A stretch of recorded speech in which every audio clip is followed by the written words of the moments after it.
Assalamualaikum warahmatullahi wabarakatuh. Selamat sore semuanya. Tadi yang bicara semua yang penting-penting, sekarang Don taruh saya untuk bicara hal yang tidak penting. Tapi sudah biasa ya itu terjadi sama kita ya. Kalau yang penting-penting itu kasih orang lain saja, kalau kita ini bagian yang tidak terlalu penting. Tapi begini kalau saya boleh bicara sedikit ya, untuk mengenai kita saudara dari Papua, dari Indonesia, seluruh wilayah Indonesia ini. Mungkin yang terutama yang harus kita ingat kembali itu adalah bahwa untuk menyelesaikan masalah Papua itu kita itu harus adil. Adil saudara-saudara. Kalau saya boleh mengutip kata-katanya Pram itu kita itu harus adil sejak dalam pikiran dan itu ternyata sebenarnya susah. Iya susah. Karena pada kenyataannya ya, kami ini memang yang keturunan Melanesia, Papua dan lain sebagainya ini sering sekali itu diperlakukan tidak adil dalam kehidupan sehari-hari. Iya betul kah? Ibu Ratu dari Kokoda bilang betul, keras sekali. Saya mengalami sendiri Bapak, ini gambaran saja ya, sebelum kita bicara masalah HAM dan lain sebagainya itu kita harus adil saja dulu lah dalam kehidupan sehari-hari. Gambaran saja, sederhana. Misalnya ini ya, ini terjadi sama saya di kehidupan sehari-hari. Kenapa kami orang Melanesia, orang Timur, orang Papua, orang yang hitam, rambut keriting, mata menyala, itu selalu dinilai dari fisik-fisiknya saja. Kami itu selalu dinilai dari fisik. Makanya mungkin banyak kekerasan terjadi karena mereka melihat kita secara fisik berbeda. Iya kan? Kalau kita dengar bicaranya mama tadi itu, weh kenapa kamu tembak saya punya anak, itu bukan babi. Ya kita tidak tahu mungkin mereka lihat kita bagaimana kah? Iya kan kita tidak pernah tahu. Makanya memang dong lihat orang macam babi, kau tidak pernah tahu. Iya toh? Tapi itulah yang terjadi. Kadang-kadang kita itu selalu dinilai dari fisik. Ini terjadi dan saya punya kehidupan, saya juga mengalami sendiri. Kita ini kan memang gampang dilihat ya. Kulit hitam, bicara besar, rambut keriting, mata menyala, semacam setan suanggi lah ya, begitu ya. Kita itu gampang diidentifikasi dan ini menyebabkan sering sekali ketidakadilan itu terjadi pada kita. Contoh kasus misalnya. Misalnya ini contoh ya, kita itu sering dinilai secara fisik, seakan-akan kita tidak punya intelektualitas. Contoh, kalau kita main bola 10 orang pemain, 1 kiper, 10 pemain. Misalnya 9 orang bukan orang Timur, bukan orang Papua. Hanya 1 orang Timur atau orang Papua. Kira-kira siapa yang disuruh jadi penyerang? Papua toh? Pasti dia suruh orang Papua jadi penyerang. Terserah dia mau serang gawang kah, dia mau serang pemain lain kah, terserah. Iya kan? Yang penting taruh kita jadi penyerang dulu. Dinilai secara fisik, kita karena dianggap kita yang kuat lari, kita yang kuat body orang, kita yang kuat tendang bola. Atau misalnya baku pukul lah. Kita jalan 5 orang, 4 bukan orang Timur, bukan orang Papua, 1 orang Papua. Kira-kira sampai di tengah jalan kita ketemu musuh melawan, siapa yang disuruh maju duluan? Siapa yang disuruh maju duluan? Pasti orang Papua. Pace kok tumbuk dia. Padahal ini semuanya sebenarnya ini agak bertolak belakang. Karena kalau kalian periksa, 5 besar peringkat angka gizi buruk di Indonesia, itu di Timur semua. Kok sebut nama Papua, NTT, Flores, semua itu orang Timur itu yang kurang gizi. Jadi ini orang Indonesia maunya apa? Kita yang kurang gizi tapi kita yang harus kuat lari. Iya kan? Kita yang kurang gizi tapi kita yang harus baku pukul. Sungguh mati, saya bilang ini tidak masuk akal. Itu kita sudah tidak adil sejak saat itu. Kita sudah tidak adil, jangan kita bicara besar-besar. Bicara pergaulan saja kita sudah tidak adil, bicara HAM lagi. Iya kan? Besok ini pace-pace saya kasih tahu yang berteman-berteman itu. Kalau ketemu di jalan, 5 orang kamu jalan, tiba-tiba ada yang mau tantang kamu baku pukul, dia suruh maju, jangan mau. Pace kok pukul, tidak bisa, saya kurang gizi. Itu. Supaya mereka adil. Ya, harus adil sejak dalam pikiran. Yang kedua, kita mau menyelesaikan masalah besar-besar, adil dalam pikiran saja susah. Yang kedua, misalnya, mungkin bapak-bapak di sini saya yakin semuanya itu adalah orang-orang terdidik, ya, pasti punya background kampus, kuliah.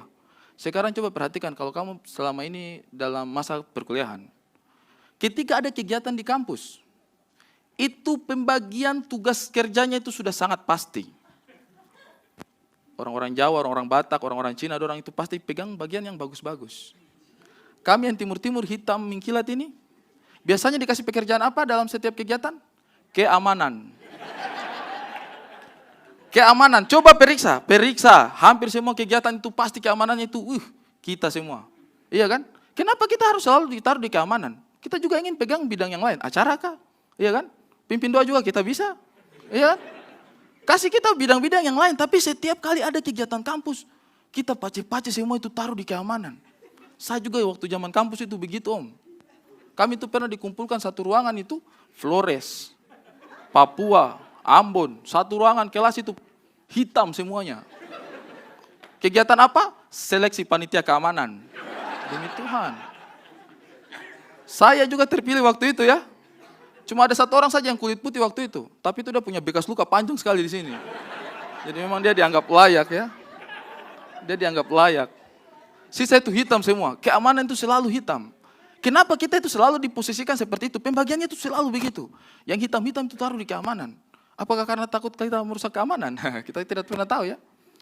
Tapi itu selalu seperti itu loh. Sampai saya waktu itu saya protes. Om, demi Tuhan saya protes. Saya itu memang ya cukup kritis lah ya pada masa itu saya kuliah. Saya protes di saya punya dosen. Saya bilang, Bapak, kalau tahun depan saya jadi panitia keamanan lagi, saya mundur dari kepanitiaan. Saya ini meskipun dari jauh-jauh dari timur, tapi saya datang di sini ini menuntut ilmu. Saya tidak terima dinilai hanya dari fisik. Ya kan, saya memperjuangkan keadilan dalam hatinya saya. Akhirnya Pak dosen dia mengerti, dia bilang, Ari, kau tenang. Tahun depan kau sudah tidak jadi panitia keamanan. Saya bilang, terima kasih banyak Bapak. Tahun depan betul saya tidak jadi panitia keamanan. Mereka pindahkan saya di seksi konsumsi. Yes. Saya senang, kebetulan saya juga kurang gizi pada masa itu ya. Jadi saya bahagia. Akhirnya ada hal baru yang bisa saya lakukan gitu kan. Saya capek di panitia keamanan terus kekerasan aja, akrab dan kekerasan kami ya. Saya bersyukur, oh akhirnya saya ada di panitia konsumsi. Cuma karena ini adalah hal baru untuk saya bingung apa yang harus saya lakukan. Saya tanya lagi sama dosen saya tadi, Bapak, terima kasih banyak saya sudah diberi prestasi pindah bidang. Dari keamanan ke konsumsi, ini adalah kemajuan untuk karir saya. Tapi saya bingung ini Bapak, job desk-nya saya apa ya ini sebagai panitia ke konsumsi ini? Dia bilang, oh iya sini Mas Ari. Mas Ari sebagai panitia konsumsi, ini perhatikan, di sini ada makanan, minuman, ada snack, Mas Ari jaga jangan sampai ada yang hilang. Tuhan. Saya dalam hati kaki abu, ini bedanya dengan keamanan juga apa? Ganti nama job desk sama juga. Dan ini membuat saya penasaran, sebenarnya dari mana asal mulanya kenapa kami orang timur selalu dikasih job desk yang seperti ini. Akhirnya saya baca buku sejarah. Demi Tuhan, saya baca buku sejarah. Saya bilang, masa ini adalah takdir kami sebagai orang Melanesia di negara ini? Saya lihat ternyata tidak bisa. Abang-abang, saya tidak tipu. Negara ini kita dirikan sama-sama. Ya, negara ini kita dirikan sama-sama. Perwakilan kita ada. Waktu kapan? Sumpah Pemuda. 28 Oktober 1928. Kongres Pemuda kedua. Iya kan? Saya tahu, saya juga belajar. Ya. Tapi saya biasanya kadang-kadang kalau bicara begitu itu suka ada yang wow. Saya bilang, wow apa itu pengetahuan umum? Serius. Serius, saya tuh paling emosi kalau misalnya saya mengetahui sesuatu terus orang-orang kayak terkesima. Kok kamu tahu? Saya bukan manusia purba. Ya. Iya. Setelah saya pelajari buku sejarah, ternyata saya mendapatkan hikmah bahwa tidak bisa. Ini suasana tidak adil seperti ini tidak boleh dibiarkan. Karena awal mulanya, bapak bangsa kita mendirikan bangsa ini kita bersama-sama. Bersama-sama di situ. Ada semua perwakilan.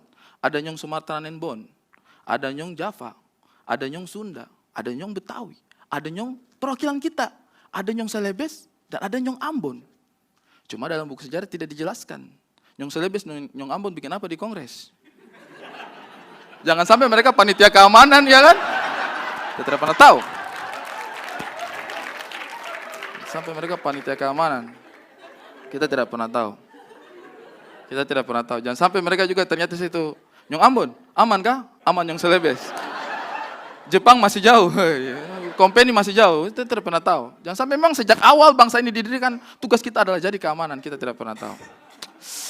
Ya begitulah, saya sih berharap kita bisa lebih menggali suasana keadilan di dalam hatinya kita untuk bisa menyelesaikan masalah Papua. Mungkin satu yang saya garis bawahi, saya pemilihnya Jokowi Ibu.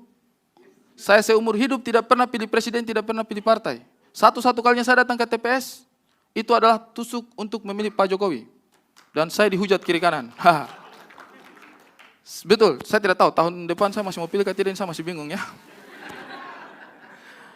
Bukan apa-apa Ibu, saya bicara begini. Karena saya senang lihat pembangunan yang dilakukan oleh Pak Jokowi. Tapi kalau saya boleh titip salam, bagaimanapun juga, Jalan dan bangunan itu tidak bisa mengganti nyawa dan darah yang sudah tumpah di sana.